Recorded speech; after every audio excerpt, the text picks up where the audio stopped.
buenas noches y bienvenidos al debate en Popular Televisión. Son muchos los indicadores que nos dicen que la economía, tanto la nacional como la regional, anda por bastante mejor camino, que ha salido de la situación tan grave que atravesaba hace algunos años, cuando todos ustedes recordarán, y seguramente muchos también sufrieron, esos despidos masivos, cierres de empresa, se disparaban las cifras del paro. De ahí se está saliendo, aunque evidentemente, o se ha salido en gran medida, aunque evidentemente, decía, hay parámetros, hay aspectos que siguen preocupando, tanto a nivel nacional como en la región de Murcia. Aquí en la región, un indicador, por ejemplo, de esa evolución, de esa salida del camino positivo, es el crecimiento, el repunte del sector de la construcción. Nos lo dicen los datos, pero tampoco hace falta mirar sobre el papel. Con dar una vuelta por algunas de las avenidas más importantes, por ejemplo, de Murcia ciudad, nos encontramos las grúas en edificios que estaban durante mucho tiempo parados. Juan de Borbón es un claro ejemplo. Sin embargo, hay otros sectores, como el de la agricultura, que es fundamental para la región de Murcia, pero hay preocupación en torno al mismo por la falta de agua. Y también hay preocupación por otras cuestiones, como por ejemplo, en gran medida, si nos echamos la mano a los bolsillos y preguntamos en determinada franja de edad, por las pensiones. El 81% de los ciudadanos está preocupado por las pensiones, y eso es en toda España. En la región de Murcia, sobre la sostenibilidad se añade otro aspecto más, y es que la media de las pensiones en nuestra región están 111 euros por debajo de la media nacional. Vamos a hablar de estos aspectos y alguno más que tiene que ver con previsión de crecimiento, qué va a pasar con el paro, la evolución en próximas fechas y también la incidencia en nuestra economía de esas infraestructuras que asoman, parece ya, por nuestra puerta. Vamos a presentarles a nuestros invitados. Nos acompaña José Daniel Martín. José Daniel es inspector de trabajo en excedencia y es secretario general del CES, del Consejo Económico y Social. José Daniel, bienvenido. Buenas noches. Muchas gracias. Buenas noches. Yo, eso del inspector de trabajo da miedo siempre. Bueno, es lo que hay. De todas formas, llevo ya muchos años fuera de la inspección de trabajo, aunque me apasiona todo lo que tiene que ver con el ámbito laboral y social. Muchas gracias. Y apunto que es un magnífico profesor. Sí, te ocupa también de docencia, como profesor de Derecho del Trabajo en la Universidad Católica. Bienvenido. Muchas gracias. Nos acompaña también José Carlos Sánchez de la Vega. Él es también profesor de Economía Aplicada en la UMU y es la persona que se ha encargado de confeccionar, de armar, viene como representante del Colegio de Economistas, porque dentro del mismo se ha encargado de armar el barómetro que acaba de presentarse y en donde algunas de las cosas que yo acabo de decir salen de ese barómetro. Bienvenido, José Carlos. Buenas noches. Muchas gracias por la invitación. Nos acompaña también José Ruiz, es el decano del Colegio de Graduados Sociales de la región de Murcia. Pepe, bienvenido, un placer. Muy buenas noches y bien hallado. Hace tiempo que no encantado de estar nuevamente con vosotros. Un placer. Es un placer. Y el decano de Economía de la Universidad Católica de Murcia, Gonzalo Guandosel, bienvenido. Gonzalo. Buenas noches. Buenas noches. Gracias. Bien, empezamos a hablar por las pensiones. Preocupa mucho. Le pregunto a José Daniel, preocupa mucho la sostenibilidad de las pensiones, siempre está en entredicho. De hecho, los invitados antes de entrar aquí hablaban de las expectativas, la confianza, lo que se habla. Si hablamos en negativo, se cumplirá en el ámbito de la economía, decían ellos. José Carlos lo oía. Se cumplirá. Si hablamos en positivo y tal, seguramente igual algunas cosas no salen, pero otras sí. Se viene hablando y mucho de que el sistema de pensiones es insostenible, de que se echa mano de una hucha que hay ahí que no se debería tocar, y hasta qué punto podemos seguir si la población, la natalidad sigue como está, y si el mercado laboral y el empleo, la inmigración, a veces criticada y otras veces viene fantásticamente bien, no terminan de moverse. ¿Cuál es tu punto de vista, José Daniel? Bueno, mi punto de vista es que el sistema público de pensiones que tenemos en España es un sistema de reparto, en el sentido de que los que cotizamos ahora estamos sosteniendo las pensiones de las generaciones anteriores. Es un magnífico sistema y que es absolutamente sostenible. Es decir, las pensiones se van a pagar siempre. Otra cosa es la cuantía o la suficiencia o la generosidad de las prestaciones que se paguen. El problema es que ahora mismo se está financiando en base a cotizaciones sociales. Cuando esas cotizaciones no llegan, llegará el Estado a pagar las pensiones vía impuestos. Por tanto, el sistema es sostenible. Hay muchísimas propuestas encima de la mesa para hacerlo económicamente equilibrarlo económicamente, pero yo creo que hay una cuestión que desde mi punto de vista está clara. El estado del bienestar, uno de los pilares es abordar la atención a la tercera edad, y el sistema de pensiones como integrante del estado del bienestar es absolutamente sostenible, porque el Estado tendrá que buscar los mecanismos de financiación para seguir pagando esas pensiones. El problema es la generosidad de las prestaciones. Ya hay factores de sostenibilidad de las pensiones. Ya se ha retrasado o se va a retrasar progresivamente la edad de jubilación. Ya no se revalorizan las pensiones conforme al IPC, sino que hay un índice de revalorización que está haciendo que disminuyan los pensionistas cada año su poder adquisitivo, y en enero de 2019 va a entrar otro índice, que es el índice de sostenibilidad, pues que va a hacer que las pensiones que se reconozcan a partir de 2019 sean un poquito más pequeñas cada vez. Por tanto, mi opinión, y la opinión de muchísimos expertos, es que siempre se van a pagar pensiones, siempre. Lo que hay que buscar son mecanismos de suficiencia para que esas pensiones no vayan perdiendo, a medida que van pasando los años, ese poder adquisitivo que ahora mismo tienen. José Carlos, yo imagino que el Colegio de Economistas no ha preguntado su barómetro por esta cuestión, pero seguramente se perciben también lo que estamos hablando, ¿no? Hombre, yo creo que es una inquietud generalizada, no solo en el ámbito de los economistas, sino yo creo que la población en general, como decías al principio de la exposición, ¿no? Y ciertamente yo creo que hasta a título personal nos preocupa el tema de las pensiones. En lo esencial yo coincido con el diagnóstico que acaba de hacer José Daniel. Es uno de los ejes fundamentales de nuestro estado del bienestar. A juicio de la mayoría de los expertos es viable y es sostenible, pero el único matiz que quizá yo añadiría es el hecho de que tenemos que hacer cambios, y que esos cambios tienen que responder a todo el conjunto de factores que inciden en esa posible sostenibilidad de las pensiones, que van desde la perspectiva económica puramente, pero también desde la demográfica o desde la social. Yo creo que esos cambios deben ser valientes. Es decir, como en algún trabajo leído, ningún cambio, ninguna reforma es gratuita. Se va a tener un coste, pero hay que abordarlo.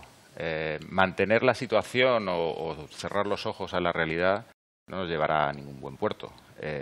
Será sostenible si sufre reformas adicionales y, sobre todo, que no se circunscriban a la propia estructura del sistema en sí mismo, sino que vayan más allá y se aborden reformas de calado, estructurales, que permitan una generación de empleo estable, empleo de calidad, productivo, y ello seguramente será más que suficiente para garantizar esa sostenibilidad.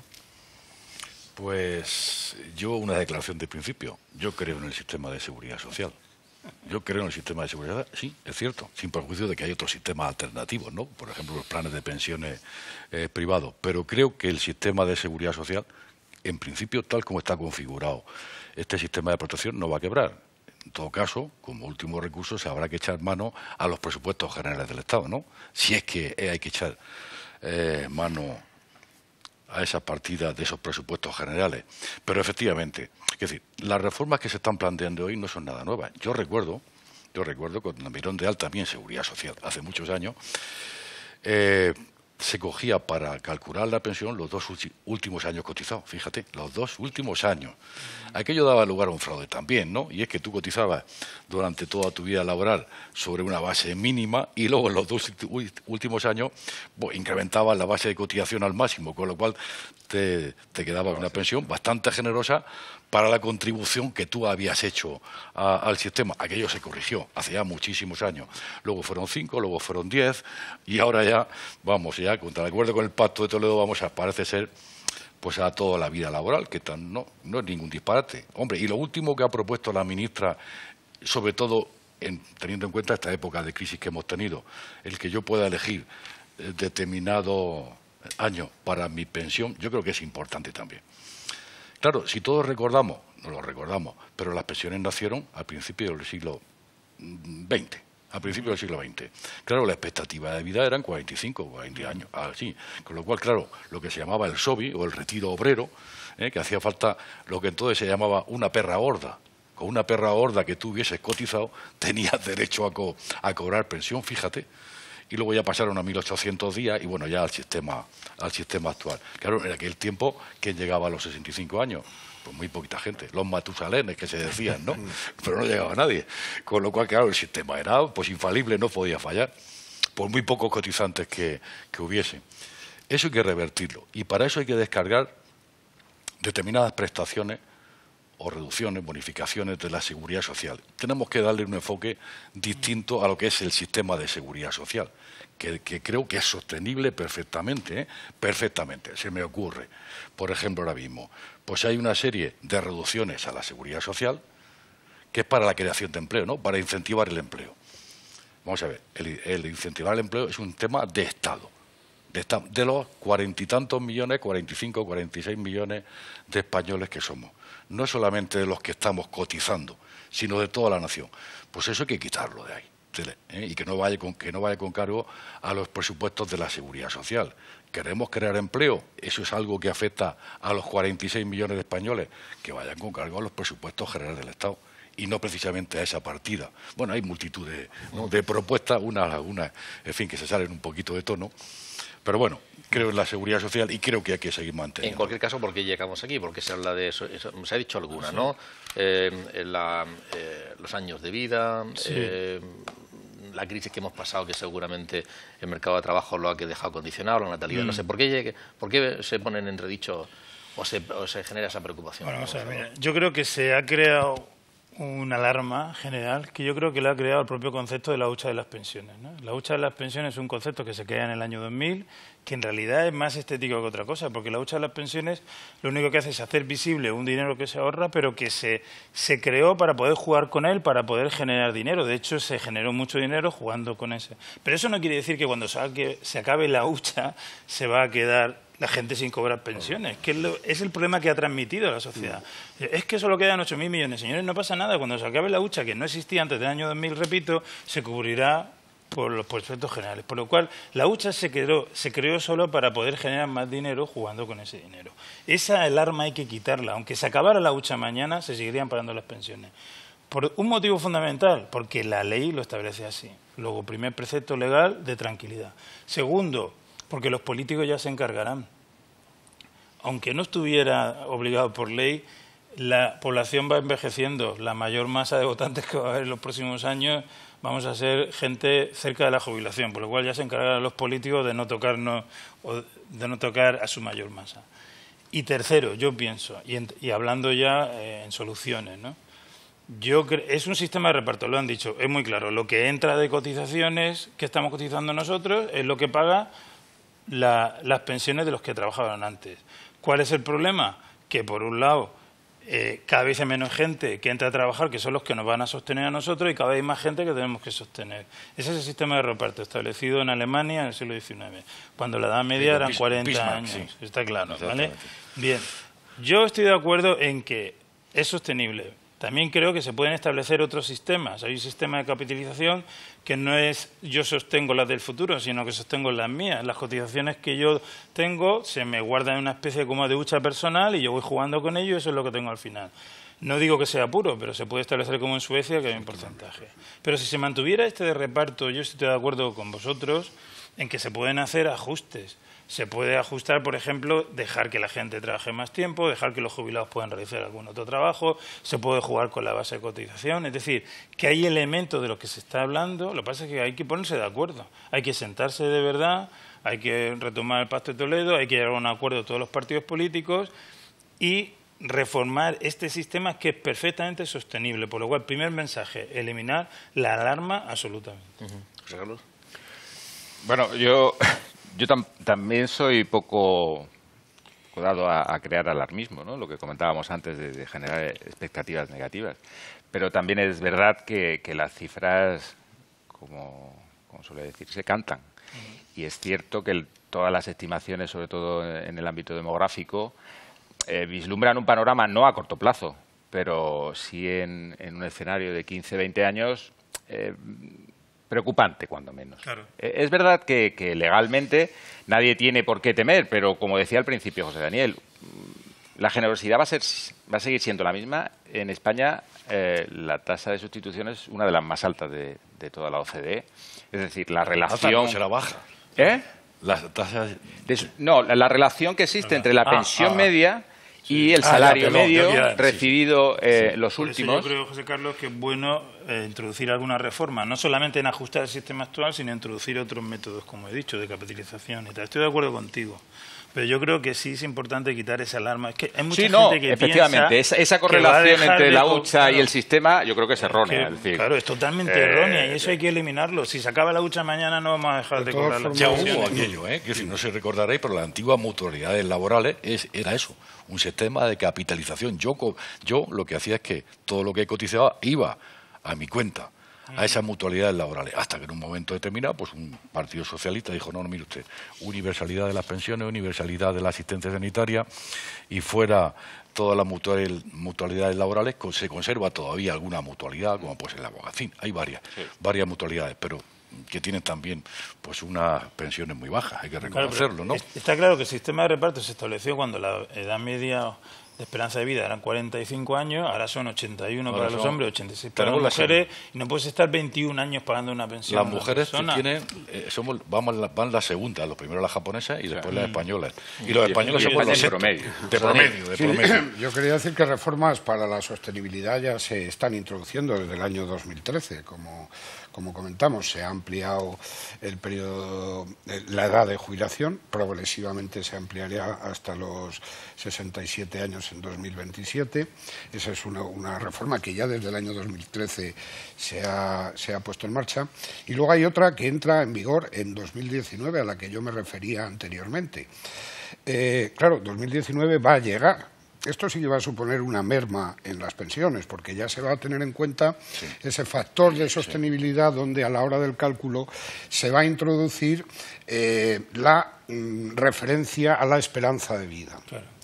Claro, eso sí que va a suponer que progresivamente las pensiones de jubilación vayan disminuyendo, pero eso que fue una decisión del Pacto de Toledo en el año 2013, durante todos estos años había mucha gente que opinaba que no iba a haber gobierno que lo pusiera en marcha, puesto que el gobierno que lo pusiera en marcha en el año 2019 pues iba a sufrir, lógicamente, como está sufriendo ya este gobierno este año con el 0,25% de incremento de las pensiones que viene de ese índice de revalorización que no atiende ya al IPC y que se establece también en el año 2013. Por lo tanto, hay que tomar decisiones políticas trascendentes para hacer que el sistema sea más sostenible, con todas las previsiones que hemos hecho anteriormente. Y hay multitud de propuestas. Una la acaba de decir... Otra es la economía sumergida. Por supuesto, la lucha contra el fraude fiscal y la economía sumergida. Es que eso es lo que genera más cotizaciones sociales. Yo no sé lo que dirás tú, Gonzalo, pero perdón, José Carlos, pero no la economía sumergida dice, porque claro, si es economía sumergida, ¿cómo se cuantifica? Bueno, pero ponle un 15, un 20, ¿no? Sí, se habla de 80.000 millones de euros. Fíjate que si apareciese y el déficit del que se está hablando nada más. No, correcto, el déficit del que se está hablando anual del sistema de pensiones está en torno a los 20.000 millones de euros. O sea que con un 30% eso estaba resuelto, pero hay otras cuestiones, las que tú has comentado anteriormente. Bueno, se habla de estopar las cotizaciones, de seguridad social, incrementar el porcentaje a las cifras, de cotización también. Yo me voy a referir a la cifra que tú has mencionado anteriormente al dato, es decir, hacer política de empleo con cargo a la seguridad social. Eso lo han hecho todos los gobiernos. Han hecho política de empleo estableciendo reducciones en las cotizaciones.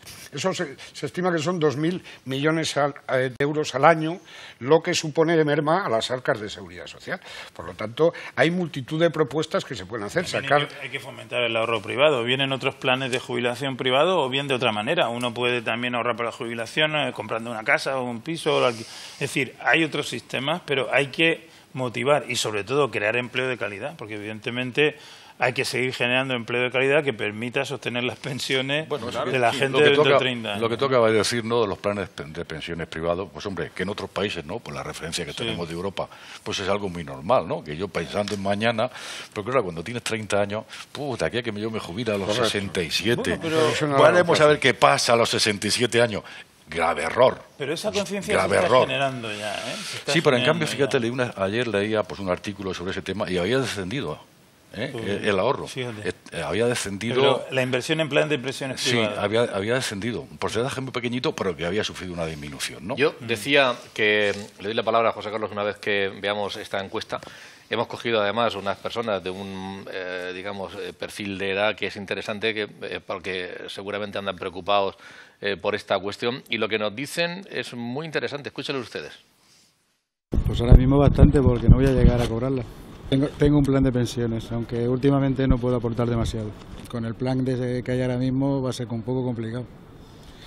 No hay bastante gente activa y demasiada gente con pensiones y nos puede crear algún problema. La hucha de las pensiones está a cero. Sí, sí preocupa, pero preocupa más que no tenemos población joven para sustentar nuestras futuras pensiones. A mí me quedan 6 años para jubilarme. No vamos a tener población joven. No hay políticas de protección a la familia. Los que hacen los planes privados no se dan cuenta que luego después tienen que pagar haciendo un montón de dinero. Y lo único que están haciendo es engordar a gente que especula con su dinero. Yo para eso prefiero tenerlo en el banco y esperar. No es el problema del estado de la hucha, el problema es que no se destinan impuestos a las pensiones. Algo cobrarán, pero bastante menos. Que procuren ahorrar, sí, evidentemente. El plan de pensiones y ahorrar es lo mismo prácticamente. Me encanta tener un plan de pensiones, porque en un futuro nunca se sabe, pero no ahora, sino toda la vida. De hecho, yo tengo uno y lo aconsejo a mis hijos. Es un disparate lo que quiere hacer el gobierno. Yo creo que quiere acabar con todos los jubilados. Porque si cada vez resulta que nos pagan la subida, no llega el índice de IPC, que para cada año ganamos menos. Entonces, lógicamente, el final, ¿cuál es? ¿Cuál es la pretensión? Hombre, me dais lástima.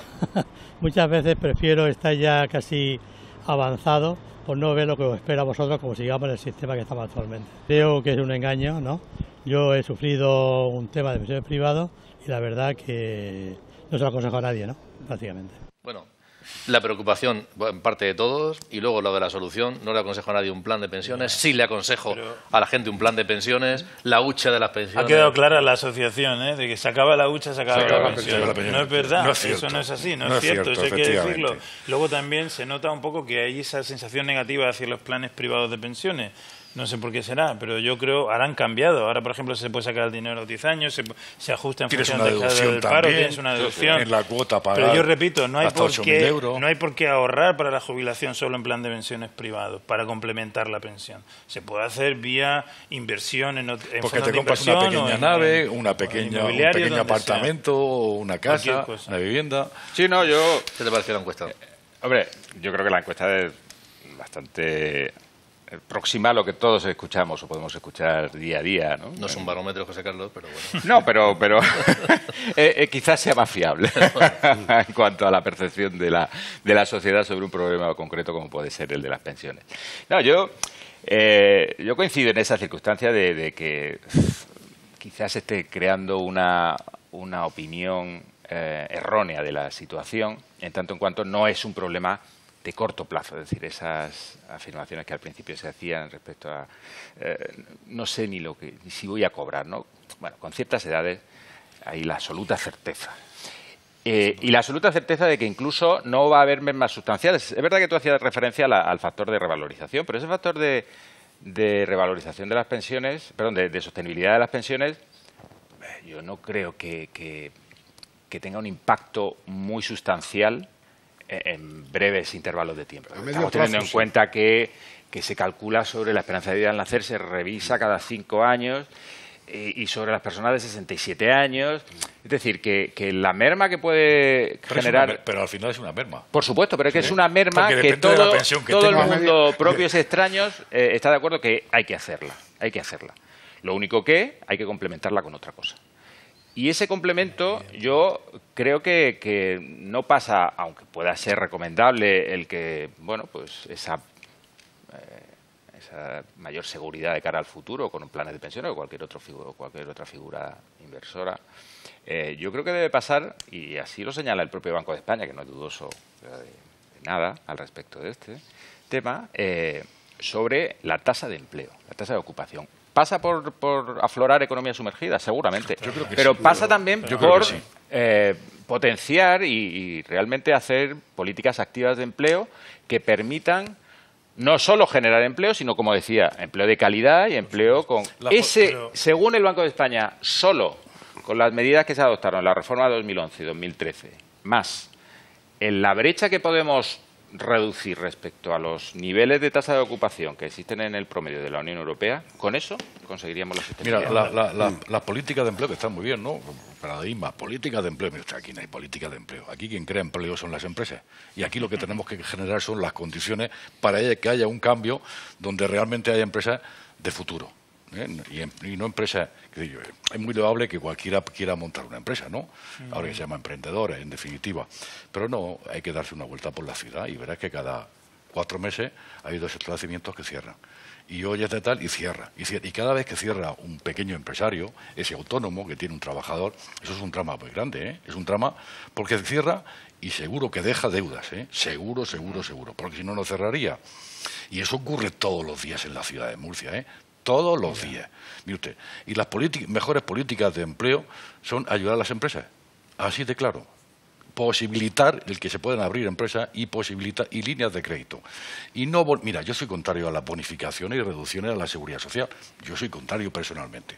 Mire usted, lo que no hay derecho, que aquí don Antonio Semitiel, que lleva 14 años trabajando, estoy haciendo hipótesis, y que tiene 5 empleados, y luego resulta que aparece Pepe Ruiz, y resulta que yo contrato a este señor, a el otro, y al otro, al otro, me dan una bonificación, una subvención, y además, ¿sabes lo que pasa? Que nos dedicamos los dos a lo mismo, a la papelería. Con lo cual, claro, este señor tiene poca esperanza de vida, muy poquita, porque yo corro, en este caso, con un pantalón corto, y este señor va con una armadura. Entonces, mira, no me dé usted dinero, y usted, en todo caso, a través de un sistema fiscal, pero no simplemente dando dinero, porque además eso se ha demostrado, y el tiempo lo ha corroborado, de que realmente no lleva a ningún sitio. No lleva a ningún sitio, nunca. No, eso es un debate tradicional. Sí, tradicional. Si esas ayudas a fondo perdido en reducciones de cotizaciones... Cuidado, salvo quizás algún determinado colectivo, correcto, ¿no? algún colectivo. Los que tienen especiales dificultades de incorporación. Vale. Y es más, yo creo ahí sí que tenemos que hacer un esfuerzo. Que es una sensación, al menos en el mundo empresarial que yo conozco, que ese tipo de ayudas, bonificaciones, reducciones no son decisivas a la hora de generar empleo. Lo que es decisivo a la hora de generar empleo es que, bueno, pues que esté el marco adecuado para que se pueda emprender una actividad, un negocio, etcétera, etcétera. Por supuesto que una adecuada política de empleo con salarios altos, con el incremento salarial que debe corresponder a empresas competitivas, a empresas productivas, generaría muchísimos más recursos al sistema de seguridad social. Es evidente. Y es evidente que hay algunas cuestiones que llevan tiempo encima de la mesa, como sacar del sistema de pensiones contributivo a las pensiones de viudedad, orfandad y en favor de familiares. Solamente lo que se paga por estas pensiones de viudedad y orfandad es en torno a 20.000 millones de euros anuales, que coincide básicamente con el déficit que estos últimos años está teniendo, ¿no? Ahora mismo se paga y son las únicas pensiones que no van directamente al que cotiza, sino que van lógicamente a la viuda y a los hijos. Esto no quiero decir que pudieran desaparecer, sino que se pudiera ir a un sistema no contributivo donde solamente se abonaran o bien una cantidad tanto alzado o bien aquellas personas que realmente tuvieran necesidad. Ahora mismo se puede compatibilizar una pensión de jubilación con una pensión de viudedad. Todas estas cuestiones son cuestiones a debatir, pero lo que es evidente, lo que llevamos aquí hablando toda la noche, es que el sistema es sostenible, que necesita reformas, claro que necesita reformas. Y la reforma fundamental es que se eleve el nivel de empleo, que se eleve la cuantía, los salarios de los trabajadores, que son los que van a dar lugar a que se pueda incrementar las cuantías que tiene el sistema de seguridad social. Antonio, estoy de acuerdo con vosotros. Es decir, hay que tomar medidas para hacerlo sostenible. Hay que aumentar la base, que es la que paga las cotizaciones, bien luchando contra la economía sumergida, bien mejores empleos. Y hay que disminuir quien los recibe, bien fomentando o no fomentando la prejubilación o fomentando que se trabaje más tiempo. Pero no nos equivoquemos, la pensión media en Murcia es de 800 euros. Eso, aunque se haga sostenible, se tiene que complementar. ¿Y por qué? Se tiene que complementar. ¿Y por qué está por debajo? Entonces, eso se puede... Bueno, Eso, yo te digo que son... eso no... Yo te digo, perdona, por yo los te digo salarios. que son 800 euros. Claro, con si va en 800 función- Tiene que ver con los salarios. Tiene que ver con los salarios. Bueno, y con la estructura. Y con la estructura que que voy- tenemos productivamente. Claro. A lo que voy es que con 800 euros tú tienes que complementar eso. En el futuro lo puedes complementar con otros planes de jubilación privado o con otra manera. Pero aunque se haga sostenible, tenemos que transmitir el mensaje que uno se tiene que preocupar de complementar esa futura pensión que, por supuesto, sí va a tener. Que eso es que también hay que decir. Sobre las cifras, precisamente, hay algunos estudios que se han hecho que la media nacional de la pensión está en torno a 1.030 euros, creo que es. Aquí en Murcia es de 800 y pico. Y que la cifra deseable que considera un pensionista es de 1.300. 1.300 euros sería deseable y esa compensación es la que cree que se debería producir. Yo, habéis hablado varias veces de la estabilidad, de las mejoras, y yo enlazo ahí con el barómetro que ha hecho el Colegio de Economistas, José Carlos, porque hay sectores que apuntan bien, apuntan a un crecimiento en el empleo, crecimiento de la actividad. Hay otros donde se ven riesgos. ¿Podrías apuntarnos cuáles son fundamentalmente esos sectores? Hombre, en términos generales, tal como señalábamos en la presentación del barómetro, el panorama no es de caída en ninguno de los sectores. Es decir, que una cosa es que establezcamos, digamos, un cierto ranking y otra cosa es que el señalar que en esa parte inferior esté la agricultura o esté el sector agroalimentario no implica que se prevea por parte de los economistas una caída de ambos sectores a lo largo de los próximos meses. ¿Qué ocurre?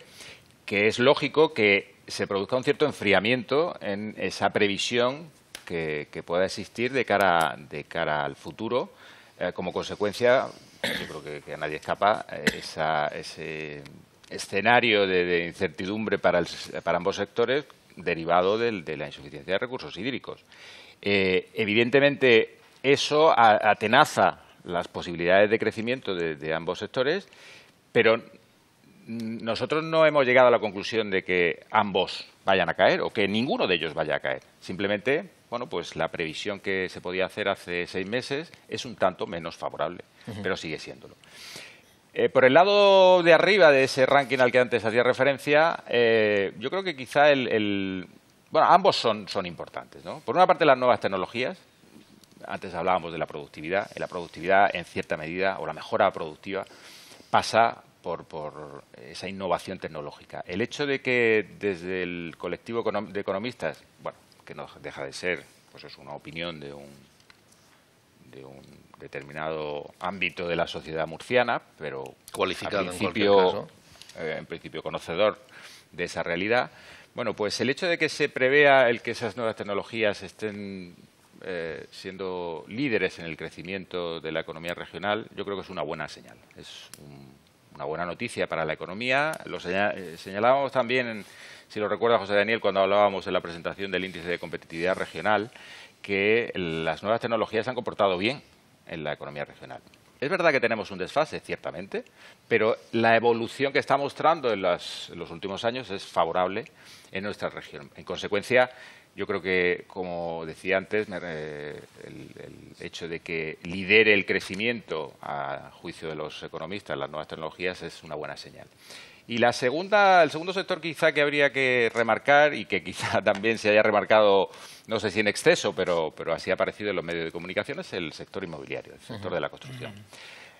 Las razones yo creo que son bastante claras, es decir, el hecho de que partiésemos de un descalabro total del sector, que a nivel general ha podido perder en torno a 2/3 partes de su actividad a lo largo del periodo de crisis, pues hace que partir de niveles bajos permita que cambios relativamente poco importantes en términos absolutos, en términos relativos, sean muy considerables.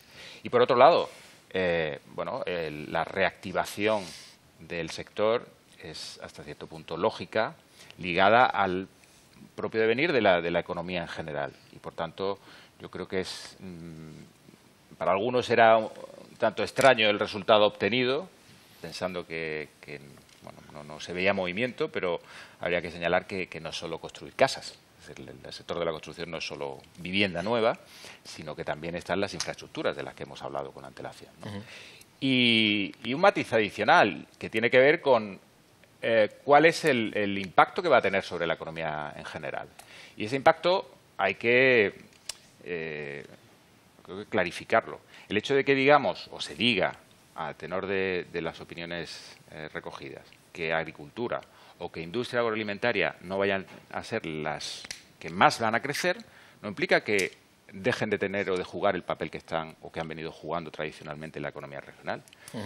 El peso que tiene y la especialización productiva que tiene la región en ambos sectores, obviamente va a seguir posicionándolos a ambos sectores en lugares destacados de cara al crecimiento de los próximos meses. El sector agroalimentario, por cierto, hablabas del sector de la construcción, Gonzalo, tan deseado, tan querido en ciertas épocas, tan odiado luego porque produjo. Primero porque los sueldos generan mucho empleo y además con sueldos altos, luego porque fue fuente de despidos permanente y ahora, bueno, ojalá que tenga un crecimiento, digamos, mucho más racional, ¿no? Que crezca, pero que sea racional.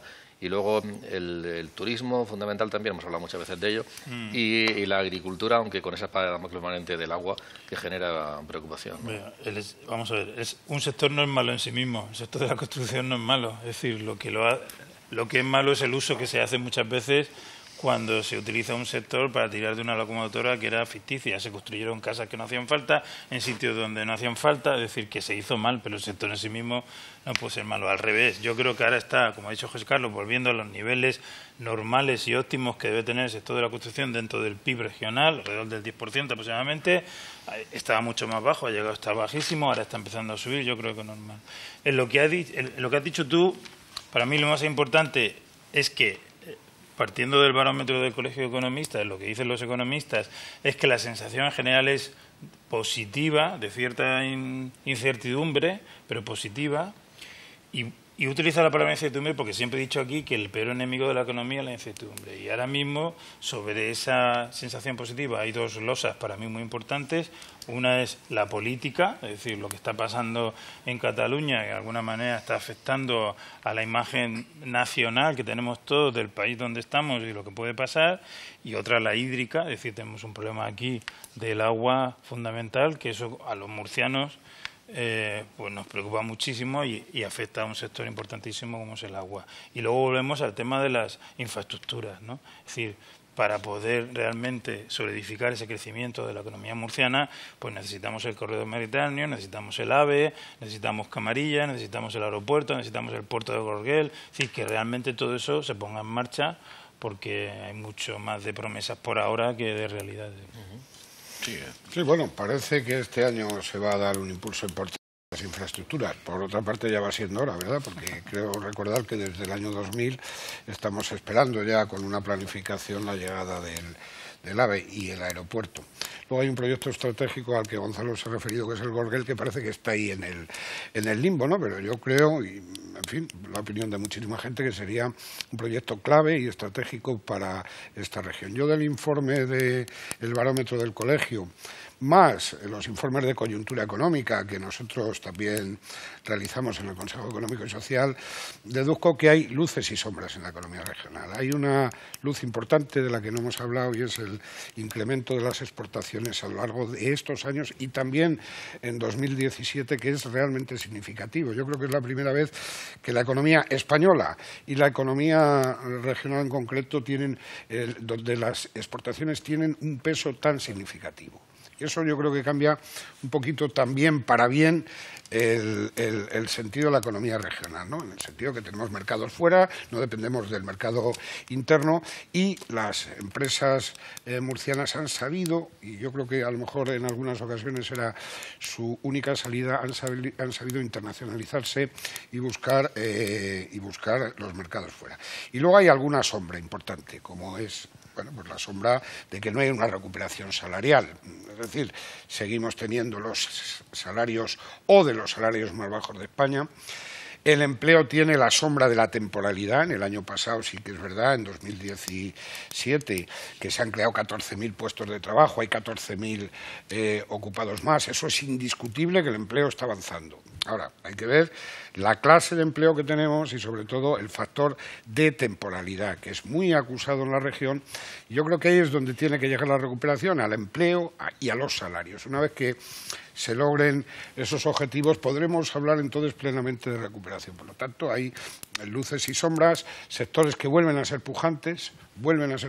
Es una muy buena noticia que las nuevas tecnologías tengan un peso importante en el desarrollo regional, y yo creo que pues, lo que hay que hacer es hacer un modelo productivo, desarrollar un modelo productivo donde tenga un peso importante el sector industrial en la región, o agroindustrial, ya que tenemos un sector agroalimentario tan competitivo a nivel europeo y mundial. Y esa es un poco la opinión que yo mantengo. Bueno, yo, José Daniel, estoy de acuerdo contigo, ¿no? Tu planteamiento. Las empresas, efectivamente, pues como consecuencia de la crisis han salido fuera, ¿no? Y gracias a eso, pues este mercado, en concreto el de Murcia, pues se ha expandido por todo el mundo, pero a costa de lo que tú acabas de decir, de esas sombras, ¿no? O sea, yo que estoy en el mundo laboral, en este caso entre empresas y trabajadores, trabajadoras y empresas, pues últimamente estoy acudiendo a muchas mediaciones, donde estamos intentando revitalizar y poner en marcha otra vez los convenios colectivos que están totalmente desfasados. Recuerdo el último fue el convenio de comercio, que estaba desde el año 2012, estaba sin actualizar. No había negociación de ningún tipo. Esta mañana he estado en el convenio de detallistas de alimentación, que creo que estamos también avanzando. Claro, ver los salarios que aparecen en esas tablas salariales y son de vergüenza, son de verdadera vergüenza. Tal que, pues, en fin, también estamos avanzando. Entonces, esa sombra pues es importante en la región. Por eso se traduce también en las pensiones. Claro, 100 y pico euros menos todos los meses, porque yo gano menos todos los meses. Claro, no se puede ser competitivo, en este caso, por el tema salarial. No es posible. Mire usted, un trabajo tiene que llevar una retribución digna. Claro, el concepto de digno hasta dónde puede llegar, ¿no? Que tengamos barco, coche, avión, o que cubramos simplemente las necesidades que tenemos diariamente todos los españolitos en nuestros hogares, ¿no? Pero yo creo que hay que darle un impulso, y yo me aprovecho la televisión para decirle a los interlocutores sociales de que tienen que volver a reunirse, tienen que revitalizar pues los procesos de negociación. ¿Y quién mejor que ellos, que patronal y sindicato, para que, puesto que está avanzando la economía poquito a poquito, pues, y como además tenemos un instrumento que es fundamental, que está recogido en la Constitución, y es la negociación colectiva, y que la representación la tienen uno y otro, y ahí se pueden incorporar todas las materias, hombre, que no vayan contrarias, sean contrarias a derecho, todas las materias que las partes sean capaces de negociar. Eso, la negociación colectiva, yo creo que es uno de los pilares fundamentales que le falta también a esta región. Saber negociar, adecuar los convenios a esas necesidades que tienen tanto empresas como trabajadores y a esa realidad de las nuevas tecnologías, por ejemplo, ¿no? Las nuevas tecnologías que se van incorporando a marcha forzada, hay que reconocerlo, en todas las empresas. Por eso hay que hacer ese llamamiento. Y en cuanto a la temporalidad, mira, tenemos un sistema, pues un tipo de economía en empresa, el sector agroalimentario, tú lo sabes mejor que yo, como inspector, como fuiste director general, etcétera. Sabes tú que el tipo de empresa que tenemos aquí, por desgracia, pues utiliza muchísimo la contratación temporal porque no hay más remedio, porque son estacionales. Sí que existe la figura esa del fijo discontinuo, pero bueno, porque también estadísticamente que se han hecho 14.000 nuevos contratos. Mire usted, habría que analizar esos contratos, 14.000 contratos indefinidos, pero aquí a 2 horas, a media hora, a 3/4 de hora, al 50% de la jornada. Sí. Eso había que analizarlo también. Yo no quiero echarle la culpa a nadie. Que volvamos a ser realistas también, Sí, hombre, sí, vamos a ver, que se ha avanzado. Mira, yo lo noto por mis propios compañeros en el colegio, ¿no? No hacemos este tipo de barómetros, pero sí nos reunimos y hablamos entre los compañeros y tal, y todos van en positivo. O sea, ven que sus despachos, que las empresas que ellos están asesorando, que cada vez contratan más trabajadores y que cada vez efectivamente pues se van haciendo más contratos indefinidos. Eso es cierto, pero va muy lento, muy lento. Bueno, cuando hablábamos de 14.000, la cifra era que 14.000 puestos de trabajo se habían creado en la región. 14.000 puestos de trabajo netos, en el sentido que hay 14.000 ocupados más que el año pasado. No, hombre, no, contratos se han hecho muchísimos más, muchísimos. Hablamos de dinamismo del empleo porque es evidente que en estos últimos años se está creando empleo. Y el año pasado, ahí están los datos de la EPA. Bueno, pues entonces esos 14.000 habrá que ver qué tipo de contrato. No, estamos hablando de 14.000 puestos de trabajo nuevo. Otra cosa, y yo lo ponía de manifiesto, es la calidad de ese empleo que se está que se ha generado. Tú hablabas ahora de las nuevas tecnologías en relación con las pensiones. Hay una propuesta sindical hecha, además, creo recordar, por UGT, en el sentido de que la incorporación de máquinas, robots, se pueda cotizar a la seguridad social. Correcto, no es una cuestión que al principio parece un poco descabellada, pero uno la analiza un poco con frialdad y es una cuestión también a debatir. Es verdad que, bueno, pues supone un coste empresarial más, pero, bueno, pues incluso las cotizaciones sociales suponen muchísima más producción.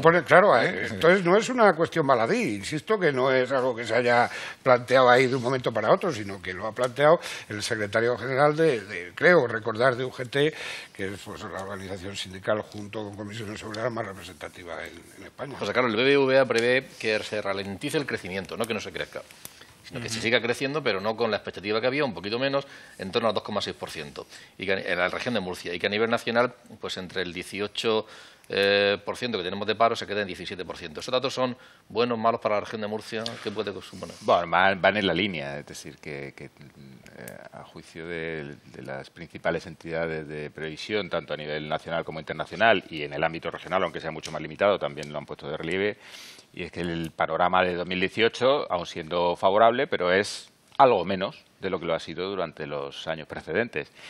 Pero por la propia influencia de factores un tanto externos. Es decir, tenemos el Brexit todavía no resuelto y con todavía muchas dudas sobre la negociación que se está teniendo con la Unión Europea. Apunto, un informe del BBVA señalaba a la región de Murcia como una de las regiones más expuestas al Brexit, ¿no? Y, por tanto, eso puede atenazar más esas posibilidades de crecimiento. Luego tenemos la posibilidad abierta de incremento de tipos de interés. Una vez se normalicen las condiciones financieras y el crecimiento más o menos alcance una leve pero velocidad de crucero, es más que probable que los tipos de interés repunten. Ya el mero aviso a navegantes de la Reserva Federal Norteamericana, ya vimos el impacto que tuvo sobre Wall Street y sobre la bolsa española.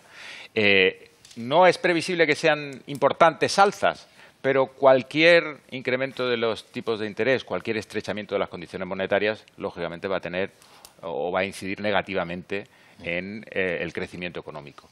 La propia evolución de las economías emergentes, en concreto de China, que también su proceso de reestructuración, aun creciendo, bueno, a cifras que ya quisiésemos muchos, pero también se ve un poco frenada. Obviamente, todo ese cúmulo de circunstancias son las que llevan a prever un escenario un tanto menos optimista para el año 2018. Incluso en la región de Murcia. Quiero decir, esos aspectos, aunque sean tan externos, aunque estamos hablando de China, del Brexit o de Cataluña, ¿afecta realmente al señor que tiene la charcutería en el barrio? Afecta a todo el mundo. Es que estamos en un mundo globalizado. Todavía no. Porque alguien nos puede estar escuchando diciendo, bueno, vamos, eso es para de los chinos. Nos cuesta entender eso. Mira, el otro día el batacazo que hubo en Wall Street, que bajó un 4%, ¿sabes por qué fue? Fue porque el bono americano 10 años se había puesto a 2,9%. Si te pones al 2,9%, pues claro, ya no es tan interesante invertir en bolsa, porque a lo mejor invirtiendo en ese bono, sin tantos sobresaltos, tienes lo mismo. Todo el dinero se fue para allá y la bolsa cayó 4 puntos. Cae en Wall Street, ¿qué pasa? Que al día siguiente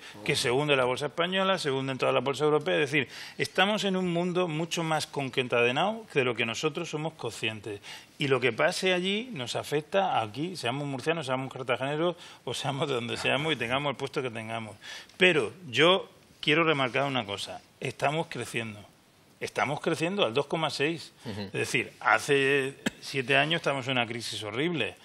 Todavía se está diciendo, el Fondo Monetario Internacional e incluso cualquier economista extranjero que leas avisan de que puede haber una pequeña recesión dentro de unos meses, un bache que se dice. Pero aún así crecemos al 2,6%. Va a bajar el paro. Evidentemente se podría hacer en otras condiciones, con un empleo de mayor calidad, pero se está generando empleo y vamos en una buena senda.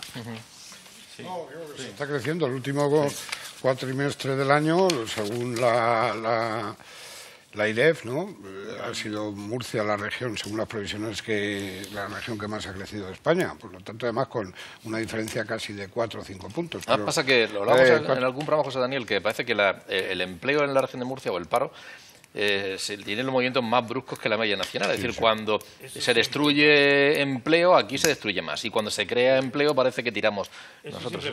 Más y más rápido. Eso es. Más y más rápido. Tenemos un mercado de trabajo que hace eso. Que en los momentos de bajada bajamos más y en los momentos de subida subimos más. Ha ocurrido siempre. Es verdad que nos hemos encontrado en algún año, en el año 2005, 2006, en una situación pues prácticamente de paro técnico, sobre todo en paro registrado, donde había 30.000 personas inscritas como demandantes de empleo, 35 o 36.000, ¿no? Bueno, pues eran cifras donde, bueno, nosotros hacíamos un chiste fácil, que era que había pocos parados, había muchos quietos, ¿no?, en el sentido de que se necesitaba activar el mercado de trabajo porque no había tampoco personas dispuestas a trabajar, de esas que estaban en aquel momento en las listas de empleo. Estamos hablando de las épocas de mayor expansión, donde teníamos en torno a 30.000 inscritos, solamente 30.000 inscritos. Estas listas han llegado hasta en 100 y pico mil, ¿no? Ahora lo vamos reduciendo, pero evidentemente el mercado de trabajo regional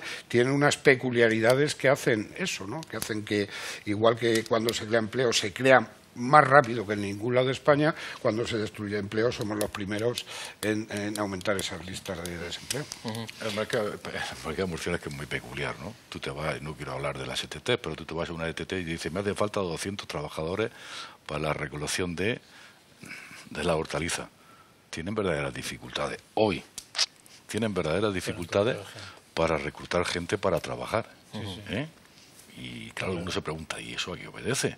Si realmente yo estoy parado, si tengo necesidad, si estoy cobrando las 426 euros o no cobro nada, que parece que hay muchísimos hogares. Bueno, es cierto que hay hogares que no cobran. ¿Y cómo es que es posible?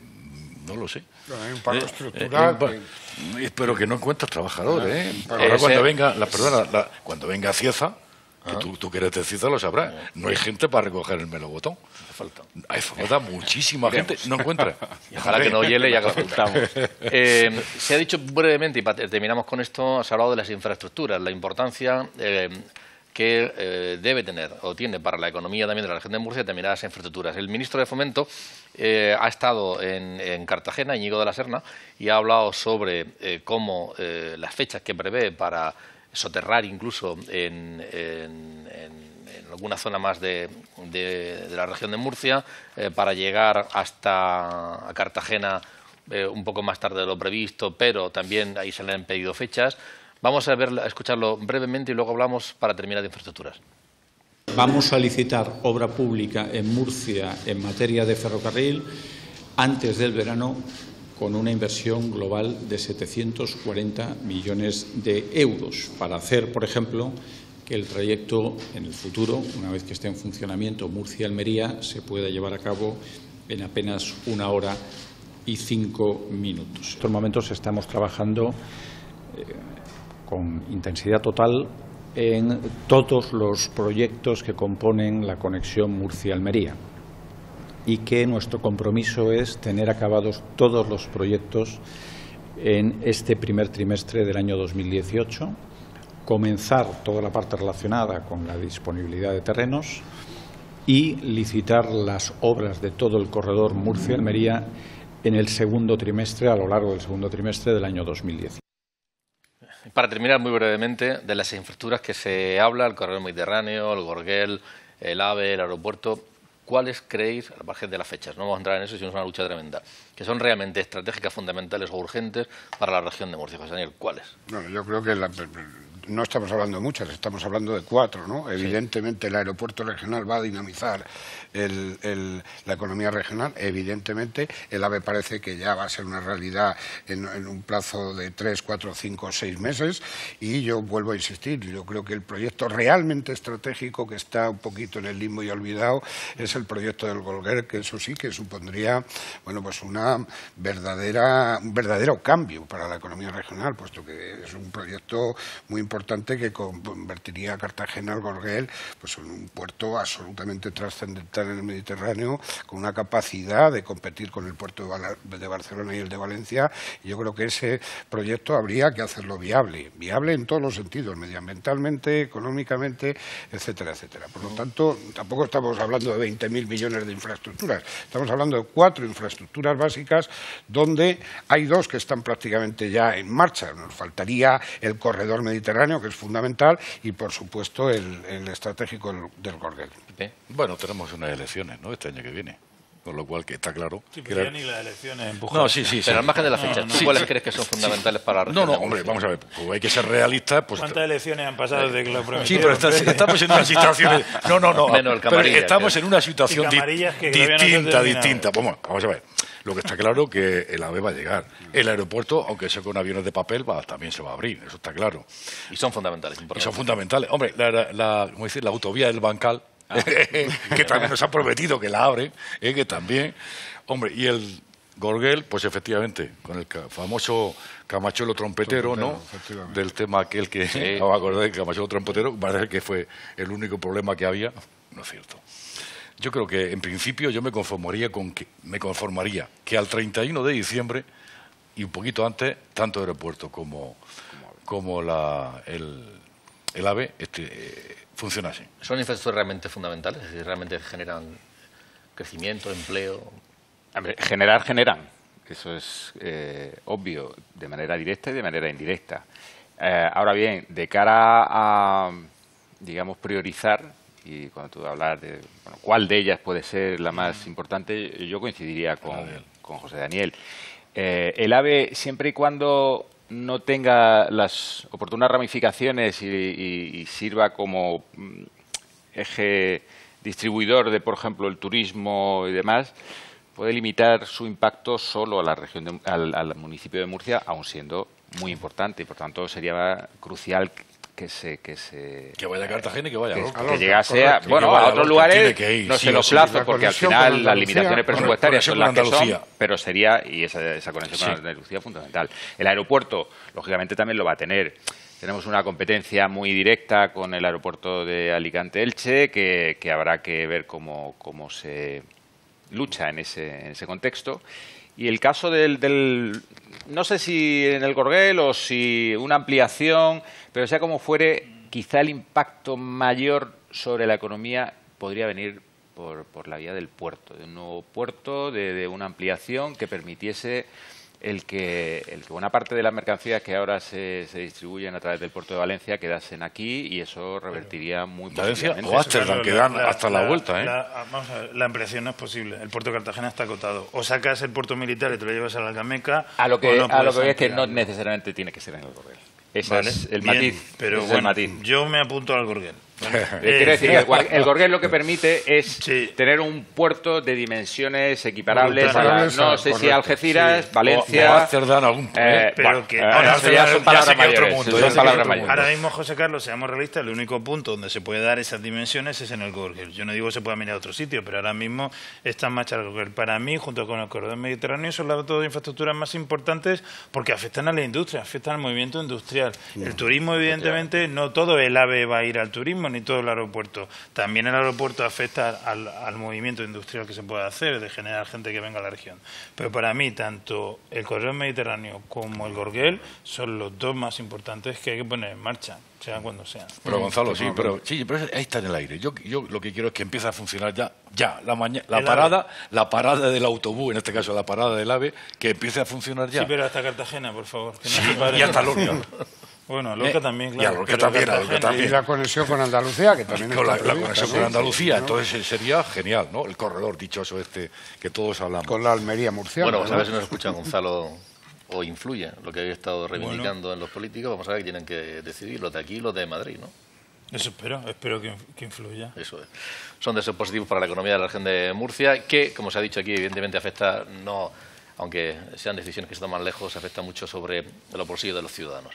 Le doy las gracias a los 4 invitados que nos han acompañado hoy, a José Carlos Sánchez, que es director del Barómetro del Colegio de Economistas y profesor de Economía Aplicada de la UMU, que es responsable de ese barómetro. Yo no lo decía al principio, no es una encuesta entre los ciudadanos, sino que es una encuesta precisamente entre los economistas, economistas de la región, colegiados de la región de Murcia. Es importante ese matiz. Gracias a José Daniel Martín, es inspector de trabajo en excedencia, secretario general del CES y profesor de Derecho de Trabajo aquí en la UCAM, Pepe Ruiz, que es responsable, el decano del Colegio de Graduados Sociales. Muchas gracias, Pepe, hasta la próxima. Muchísimas gracias a vosotros. Muchas gracias. Y Gonzalo Guandosel, que es el decano de la Facultad de Ciencias Jurídicas y de la Empresa de la UCAM. Ha sido un placer contar con los 4 y que hayan compartido sus reflexiones con todos ustedes, y a cada uno que haga con su posible plan de pensiones lo que pueda, y luego dentro de lo que pueda y lo que desee. Muchas gracias y hasta la próxima semana. Buenas noches.